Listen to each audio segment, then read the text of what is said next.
ओम शांति। आज हम जानेंगे शिव और शंकर में अंतर। शिव परमात्मा है और शंकर देवता है।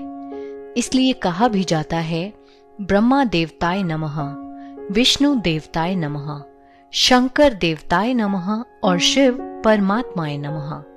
शिव रचयिता है अर्थात पिता है। शंकर उनकी रचना अर्थात उनके पुत्र हैं।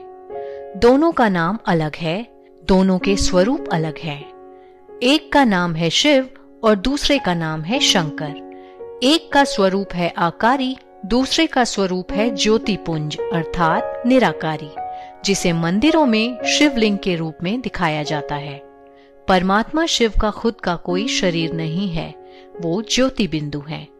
शंकर का आकारी शरीर होता है। शिव का अर्थ ही है कल्याणकारी, जिसे प्यार से हम भोलेनाथ भी कहते हैं। शंकर जी विनाशकारी देवता हैं, जिनके लिए ही कहा जाता है कि तीसरा नेत्र खुलने पर विनाश होता है। उनकी पोजीशन बिल्कुल एक डिफेंस मिनिस्टर की तरह है। जब तक डिफेंस मिनिस्टर को प्राइम मिनिस्टर या प्रेसिडेंट का ऑर्डर नहीं मिलता, तब तक वो अपनी मर्जी से एक्शन नहीं ले सकता। ठीक उसी प्रकार शंकर जी के ऊपर भी कोई और है, जिन्होंने शंकर जी को ये विनाश का महान कार्य सौंपा है। तो एक भोलेनाथ अथवा कल्याणकारी है और दूसरा विनाशकारी है, और यह दोनों ही कार्य एक दूसरे के बिल्कुल विपरीत हैं। जब कोई मंत्र देता है तो ओम नमः शिवाय कहते हैं, कभी भी ओम नमः शंकराय नहीं कहते। उसी प्रकार शिवरात्रि कहते हैं, कभी भी शंकर रात्रि नहीं कहते। शंकर जी को कैलाश पर्वत पर हमेशा ध्यान मुद्रा में दिखाते हैं। यदि वे खुद ही भगवान हैं, तो वो किसका ध्यान करते हैं? शंकर जी को एक गृहस्थी के रूप में दिखाया जाता है और पूरा परिवार मिलकर के शिवलिंग की उपासना करते दिखाए जाते हैं, अर्थात सारा परिवार मिलकर परमात्मा शिव को ही याद करते हैं। इसके अलावा सभी देवी देवताओं का जन्म दिखाया गया है, जबकि ब्रह्मा, विष्णु और शंकर की उत्पत्ति दिखाते हैं प्रकाश से। तो क्या है ये प्रकाश? प्रकाश अर्थात परमपिता परमात्मा शिव। भारत में चारों दिशाओं में 12 ज्योतिर्लिंगम दिखाए जाते हैं। उत्तर में अमरनाथ, दक्षिण में रामेश्वरम, पूर्व में काशी विश्वनाथ और पश्चिम में सोमनाथ।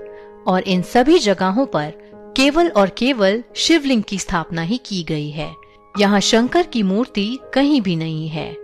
जब एक मंदिर में शिवलिंग की स्थापना करनी होती है, तब शिवलिंग को द्वार से नहीं लाया जाता, उसको ऊपर से उतारा जाता है, जिसके बाद ही मंदिर में गुंबद लगाया जाता है। बाकी सभी देवी देवताओं को द्वार से लाया जाता है। ये इसी बात का प्रतीक है कि परमात्मा शिव ऊपर परम धाम से ही इस धरती पर आते हैं, और इसी कारण से उन्हें स्वयंभू भी कहा जाता है। स्वयंभू अर्थात जो स्वयं ही भू पर पधारे। इसी बात का एक और उदाहरण लेते हैं। आपने मंदिरों में देखा होगा कि सभी देवी देवताओं का आसन ऊंचा लगाया जाता है, जबकि शिवलिंग को भूतल पर स्थापित किया जाता है, जिसका मतलब ये है कि शिव बाबा धरा पर आकर के ऊंचे से ऊंचे देवी देवताओं की रचना करते हैं, उनका महत्व बढ़ा करके खुद को छुपा लेते हैं। और यह काम केवल एक पिता का ही हो सकता है, जो अपने से भी ऊपर अपने बच्चों को रखता है।